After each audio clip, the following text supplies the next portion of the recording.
ചില യാത്രകൾ അത്രയേറെ മനോഹരമാകുന്നത് നമ്മളെ തിരഞ്ഞെടുക്കുന്ന ഇടം പോലെയാണ്. പത്തനാപുരം ഗാന്ധിഭവൻ. ഇവിടെ ഇന്ന് ഞങ്ങളെ കാത്ത് കുറേ പേരുണ്ട്. സത്യവും അഹിംസയും മുറുകെ പിടിച്ച് തന്റെ ആദർശങ്ങളിൽ ഉറച്ചു വിശ്വസിച്ച, നമ്മുടെ രാജ്യത്തിന്റെ സ്വാതന്ത്ര്യത്തിനു വേണ്ടി അഹോരാത്രം കഷ്ടപ്പെട്ട ഗാന്ധിജിയുടെ ജന്മദിനത്തിൽ ഇവിടെ എത്താൻ കഴിഞ്ഞത് ശരിക്കും പുണ്യമായി തോന്നി. ഗാന്ധിഭവൻ ശരിക്കും ഒരു ലോകമാണ്. ഒരുപാട് അച്ഛന്മാരും അമ്മമാരും അനിയത്തിമാരും നമ്മളോട് കുശലം ചോദിച്ചറിയും. എന്തിനാണെന്നറിയോ? അവർക്കറിയുന്ന നാടാണോ എന്നറിയാൻ. താൻ ജനിച്ചു വളർന്ന നാട് ഒരുപക്ഷെ അവർക്ക് ഒരുപാട് മിസ് ചെയ്യുന്നുണ്ടാവും. എന്നാലും ഈ ലോകത്ത് അവർ ഒരുപാട് ഹാപ്പിയാണ്.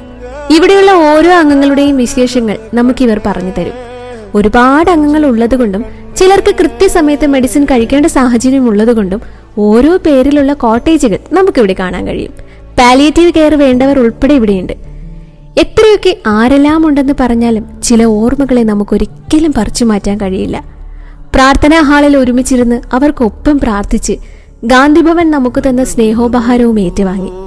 ഗാന്ധിഭവൻ വീട്ടിലെ അച്ഛന്മാർക്കും അമ്മമാർക്കും ഒപ്പം നല്ലൊരു സദ്യയും ഉണ്ണാൻ കഴിഞ്ഞു എന്നത് ഏറെ ഭാഗ്യമായി തോന്നി. ഏറ്റവും അതിശയിപ്പിച്ച മറ്റൊരിടം, ഈ ലൈബ്രറിയിൽ ഗാന്ധിജിയുടെ 100 പുസ്തകങ്ങളുടെ കളക്ഷനുണ്ട്. സ്നേഹിക്കാൻ മാത്രം അറിയുന്ന കുറേ പേരുടെ സ്നേഹം ഏറ്റുവാങ്ങി അവിടെ നിന്നും തിരിക്കുമ്പോൾ ഈ കുടുംബം എന്നും ഐശ്വര്യപൂർണമായി തീരാൻ ആത്മാർത്ഥമായി ഞങ്ങൾ പ്രാർത്ഥിച്ചു.